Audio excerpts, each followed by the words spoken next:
There, welcome to Autism and Beyond. And today we're going to talk about the practical tips that we need to do at home so that we're able to make our homes sensory friendly for our children on the spectrum, so that they are really able to be well regulated, to be able to thrive, and to be able to still continue to learn as much as possible. So if you have a child on the spectrum, how they manage their sensory input is very, very critical, okay? Because this sometimes will be a difference between how many tantrums and meltdowns they're going to be having on each single day. And of course, just remember, any tantrum or meltdown really affects them, how much learning can happen in that particular environment. So in any space, one of the things that you're going to be noticing is the lighting. Yeah, so for a sensory friendly space, what we need is a warm, natural light. So during the day, switch off all the lights, okay? Allow the natural light, the sunlight, to just come through the windows. Now, depending on the type of home you have, sometimes, especially if you live in high rises, usually what you find is the way some constructions were made, some homes you really are forced to put on the lights even during the day. Okay, so if you opening the windows and allowing the natural light to come in is not practical, you'll just make sure your lights are adjusted from the harsh white light to something that is more warmer, something that is more natural, and something that is more softer. The better way is even to be able to have dimmable lights so that you're able to even adjust these lights during the day and sometimes even during the night. Then the second thing we need to remember is just creating a comfort space. Now, maybe I should also mention it here. If you have just received a diagnosis and you're not even sure how your child is processing the senses, I have a beginner course for parents and caregivers of those on the spectrum. I'm going to tag a link on the description box so that you're able to go watch it. It's very practical. To create a cozy space, it means you need to be able to know how your child is processing their senses. The whole idea is creating this space where whenever your child is feeling overwhelmed, then they can easily go to this space and be able to be calmed down. And the third thing we need to remember is the visual simplicity. Now, what we need is being able to have a space that is very minimal. Actually, one of the things that I always say, when you have a child on the spectrum, you really need a minimalistic lifestyle. You should be able to arrange things in a very particular order.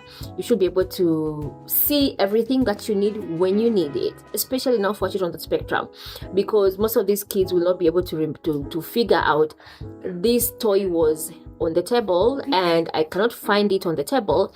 Maybe I should go look for it in the basket. That alone will disturb them in the way they process information. You don't need to have a lot of clutter. Really declutter as much as you can, so that whenever your child is in a room, and they really don't need to keep on calling people to be able to help them look for things. Then the other thing we should also remember is be able to establish routines. Now, we do know that our kids love predictability, our kids love routines.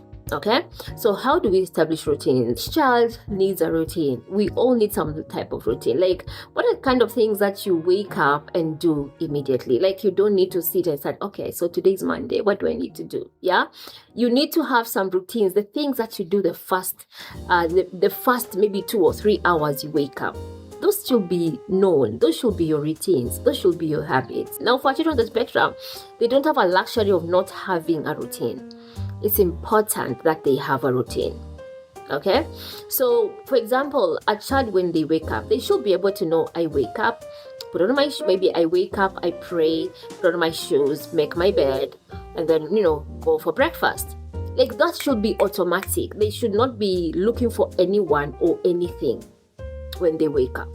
Now, for if a child is non-speaking, what you need to remember is create visual schedules. For example, you wake up, the first thing you do is pray. Once you have prayed, the next thing you put on your shoes. Once you put on your shoes, depending on the age of the child, they should be able to make their bed.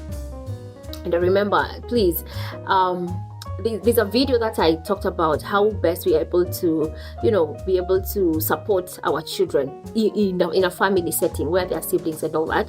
I'm going to put a video there. The only difference is you have to schedule these ones.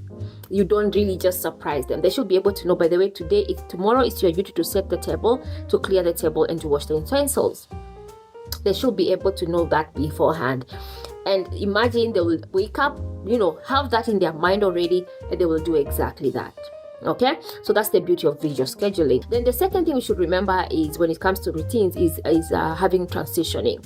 So for example, maybe their first task was assuming they woke up, and maybe like for my son, he likes to wake up. If he's not part of the people who are doing chores on that particular day, he'll just wake up. Once he's done his breakfast, he'll go to draw. So now transitioning from drawing, and maybe he's drawing for maybe like 2 hours, especially now because he's not going to school. Yeah, he'll be drawing, and then now transitioning from this activity to maybe the next. You need to keep on now. That's what we call consistent transitions. Like keep on reminding him, you have 10 minutes, you have 5 minutes, 2 minutes, 1. Okay, we need to stop. We need to move to the next activity. Okay, so that transitioning has to be done properly. It has to be done smoothly so that they are not overwhelmed, because again, because of predictability and because of routines, they also sometimes they have this thing called hyperfocus, and so you find that they love to do one particular thing for a long time, and sometimes maybe there are other things that are also pending that are equally important. So for you to be able to transition them, you need to give them reminders. For example, they are watching telly and you need them to stop. You don't just go and walk in and switch off the telly. Oh my god, that would be so bad, and it will not end well. Okay, so the best thing is talk to them slowly. Give them 15 minutes, 10 minutes, 5 minutes, 3 minutes, so that they are also preparing in their mind that okay, I need to move from watching telly and go to do something else. And then the third thing is predictability. As I said, create predictable morning and bedtime routines. So as important as the morning routine is, the bedtime is even more important, and it will also help them to even sleep better. Okay, so bedtime routine, for example, bathing, reading a book or reading a story, or sharing, having a bonding time as a family, and then going to bed. Now, of course, this will depend with whether or not they have to go to school the following day or not. When they're in holiday, sometimes you may need to give them a leeway of maybe if they love movies, they love playing games, you can give them that leeway. But also they should be able to know when we're going to school, then this is not practical. And the other thing we need to remember is we need also to have sensory tools. So when you're creating your warm, cozy space, which is customized based on how your child is really processing their senses, one of the things you need to put in there is tools. For example, toys. Which kind of toys are you going to be investing on? Which kind of toys can you be able to create at home? For example, for those who are sensory seeking, something like weighted blankets come really, really handy. For those who love tactile, and so something like fleece blanket, the way it's so soft on the skin, it's really, really is helpful. For those who like to fidget, can you give them some fidgeting toys? Can you give them some pens? Okay. For those who like to pace, just use their space where they can, be able to just go, move from one corner to the next. I personally usually recommend creating that place also to be in the bedroom, but again, it depends on the home setting. I usually find it easy, especially for the things that happen at night. Yeah, because sometimes a meltdown can happen close to bedtime, and if that safe space is in the bedroom, you find it's very easy for this child to eventually fall asleep. And I usually find sometimes the bedroom to be one of the safest places, especially if it is their own bedroom. You see, I have 3 children, and 2 are neurotypical. The one is on the spectrum. Now, for the ones who are neurotypical, for them, because now they have to, because of their creativity, they collect boxes and, collect containers. So there's this one room that, my God, you enter there, you just ask God to give you patience, because that room is literally upside down. Okay? But you see, they have to learn to share with their sibling who is on the spectrum. So one of the things that we really, really try to do, of which I still fail most of the time, but one of the things that we really, really try to do is make sure that when the siblings are done using that space, they should be able to return everything to where they found it. But of course, more often than not, that is not done.